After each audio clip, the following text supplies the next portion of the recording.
नमस्कार दोस्तों, बहुत बहुत स्वागत है आप सबका मेरे YouTube चैनल पर।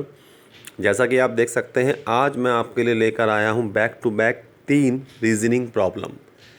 जी हाँ, ये रीज़निंग प्रॉब्लम्स वो हैं जो आए दिन किसी न किसी कंपटीशन में आप लोगों को दिखाई पड़ सकती हैं, दिखती रहती हैं। जैसा कि आप देख सकते हैं, सबसे पहली प्रॉब्लम जो आपके सामने डिस्प्ले हो रही है वो है given that in a camp, food was sufficient for 2000 people for 54 days. After 15 days, more people came and joined the camp. Now food lasts only for 20 more days. How many people came? ये बहुत ही मुश्किल questions में से एक है जिसको solve करना बड़ा मुश्किल लगता है हमारे स्टूडेंट्स को। लेकिन आज जो मैं आपको ट्रिक समझाने वाला हूँ उसके बाद शायद आपको ये क्वेश्चन बहुत आसान लगे या इसके जैसे क्वेश्चन बहुत आसान लगे। देखिए कहता क्या है क्वेश्चन में कहता है कि कोई कैंप है जहाँ पर 2000 लोग हैं और वो 54 डेज़ तक खाना खा सकते हैं। बड़ी अच्छी बात है जी, हम इसको नोट कर लेते हैं कि 2000 लोग 54 दिन तक खाना खा सकते हैं। 15 दिन बाद कुछ लोग और आए और कैंप को ज्वाइन कर लिया, तो 15 दिन तक तो काम सही चला। इसका मतलब है कि 15 दिन तक काम सही चलने के बाद कितना राशन बचा? 39 दिन का राशन बचा 2000 लोगों के लिए। मतलब 2000 लोग मिलके 39 दिन तक वो राशन खा सकते थे। अब उनमें कुछ लोग और आ गए, माना जो लोग और आए उनकी संख्या x है, तो अब वो हो गए 2000 प्लस x लोग, और अब वो ये खाना खा सकते हैं सिर्फ 20 दिनों तक। ये है इस क्वेश्चन की समरी। देखिए अब हम इसको सॉल्व कैसे करने वाले हैं। आप कई स्टूडेंट्स ऐसे हैं जो इसको सॉल्व करते हैं वो एरो वाला एक मेथड लगा के, डाउनवर्ड एरो, अपवर्ड एरो। मैं आपको इससे अलग बताने की कोशिश करता हूँ। देखिए 2000 लोग हैं, 39 दिन तक खाना खा सकते हैं, तो एक आदमी कितने दिन तक खाना खा सकता होगा? 2000 प्लस 39 दिन तक, ठीक है ना। जब 2000 लोग 39 दिन तक खाना खा सकते हैं तो एक आदमी खा सकता है 39 गुणा 2000। लेकिन बंदे कितने हो गए भाई? बंदे हो गए 2000 प्लस x।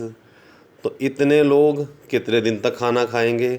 उसके लिए इसको आपको डिवाइड करना पड़ेगा 2000 प्लस x से। और स्टेटमेंट कहता है कि ये संख्या किसके बराबर है जी? 20 दिनों के। इसका मतलब है कि हमारे पास इक्वेशन आने वाली है 2000 into 39 divide by 2000 plus x in bracket is equal to 20। अब इस 20 से देखिए ये 2000 कट हो गया, यहाँ आया 100। 39 इंटू 100 हो गया जी 3900, और इस फैक्टर की मल्टीप्लाई 1 के साथ होगी तो ये आएगा 2000 प्लस x। जब 2000 इधर आएगा तो शायद आपको अब समझ में आ गया होगा कि x की वैल्यू आने वाली है 1900। इसका मतलब है 15 दिनों के बाद 1900 लोगों ने और ज्वाइन किया, तभी वो खाना जो था 39 दिनों की बजाय 20 दिनों में ख़त्म हो गया। एक बार दोबारा से इस सॉल्यूशन को आप जब सुनेंगे, देखेंगे, पढ़ेंगे तो आपको और डीपली समझ में आएगा। फ़िलहाल समय थोड़ा कम है तो और आगे बढ़ते हैं। दूसरी प्रॉब्लम है मैथमेटिक्स की। मैथमेटिक्स की प्रॉब्लम में वो कहता क्या है कि एक रस्सी है जिसको एक सिलेंडर के ऊपर आप 70 बार लपेट सकते हैं। जिस सिलेंडर का रेडियस है 14, मतलब ऐसे ऐसे ऐसे करके आप उसे 70 बार लपेट सकते हैं, और रेडियस है उस सिलेंडर की 14। तो अब आप अगर रेडियस की 14 मान चुके हैं, 14 सेंटीमीटर, तो उस रस्सी की लंबाई कितनी होगी? रस्सी की लंबाई 70 राउंड्स के बराबर होगी। Length of the rope will be 70 into circumference, और जो उसकी सर्कमफेरेंस है सिलेंडर की वो क्या होती है? 2 pi into r. 70 into 2 into pi into 14, total कितना आया? ये कैलकुलेशन नहीं पूछ रहा हूँ, टोटल आया इन सेंटीमीटर। कैलकुलेशन की ज़रूरत ही नहीं है जनाब। अब देखिए क्या कहता है, अगर इसी रस्सी को हम एक और सिलेंडर के ऊपर जिसकी रेडियस 20 सेंटीमीटर है लपेटें तो कितने राउंड लपेटी जाएगी? बड़ी अच्छी बात है, हम मान लेते हैं कि n राउंड्स लपेटी जाएगी। तो अब लेंथ ऑफ द रोप कितनी आएगी? n into circumference of the second cylinder. Second cylinder की सर्कमफेरेंस 2 पाई इंटू 20 के हिसाब से 20 इन सेंटीमीटर। अब रस्सी तो एक ही है, चाहे उसकी लेंथ ये कह दो चाहे उसकी लेंथ ये कह दो, इसका मतलब ये दोनों बराबर होंगे। और जैसे ही ये दोनों बराबर रखे जाएंगे 70 into 2 pi into 14 is equal to n into 2 pi into 20। Calculation बड़ी इजी है। 2 पाई से 2 पाई कट गया, 0 से ये 0 कट गया, और 2 से ये 14 कटा, 7 आया। 7 7 जा 49। इसका मतलब है 49 टाइम्स वो रस्सी 20 सेंटीमीटर वाले सिलेंडर के ऊपर लपेटी जा सकती है। और आगे बढ़ते हैं। तीसरा और आखिरी जो रीजनिंग का क्वेश्चन है आज का, ये बहुत साइकोलॉजिकल क्वेश्चन है, सुनने में पढ़ने में बड़ा मुश्किल लगेगा आपको, कि 40 cows if 40 cows eat 40 bags of husk in 40 days. 40 गायें हैं, 40 उनके पास भूसे के बोरियां हैं भरी हुई, वो 40 दिन में खाती हैं। In how many days 1 cow will eat 1 bag of husk. अब यहाँ बच्चे बड़ा कंफ्यूज होते हैं।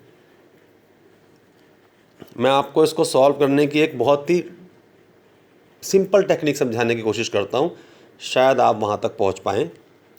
देखो जी, 40 तो गायें हैं, 40 ही बोरियां हैं, और 40 ही दिन हैं, ठीक है ना। अगर मैं आपको यूँ समझाऊँ कि मैंने गाय को यूँ रख दिया, एक साथ कहाँ तक रख दिया, 40 गायों को खड़ा कर दिया, उनके आगे एक एक बोरी रख दी, ठीक है। अब सारे दिन कितने हैं टोटल? 40 दिन। तो इसका मतलब यही है कि एक गाय ने एक बोरी 40 दिन तक खाई, इसने भी एक बोरी 40 दिन तक खाई, इसने भी एक बोरी 40 दिन तक खाई। इसका मतलब क्या है कि 1 cow will eat 1 bag of husk in 40 days. तो व्यूवर्स, शायद आपको ये सॉल्व करने का तरीका बिना किसी फॉर्मूले के समझ में आया होगा। और ये वो क्वेश्चंस हैं जो मैंने कहीं ना कहीं से किसी कंपटीशन में आए हुए पेपर में से लिए हुए हैं। तो मेरा आप सबसे निवेदन है कि आप इन सारे लेक्चर्स को बड़े ध्यान से देखो, समझो। हो सकता है किसी कंपटीशन में आपको इनको देखने का मौका मिल जाए। अगर आपको मेरे लेक्चर समझ में आ रहे हैं, मेरे लॉजिक, मेरे कंसेप्ट आपको क्लियर हो रहे हैं, तो प्लीज़ मेरे चैनल को सब्सक्राइब कीजिए, मैक्सिमम शेयर कीजिए, लाइक कीजिए, और कमेंट सेक्शन में जाके आप लोग अपने विचार या अपने कोई क्वेश्चन जो मुझसे सॉल्व करवा सकते हैं उनके बारे में कमेंट सेक्शन में लिखिए, या मेरी इस ईमेल आईडी पर आप मुझे ईमेल भी कर सकते हैं। बहुत बहुत धन्यवाद।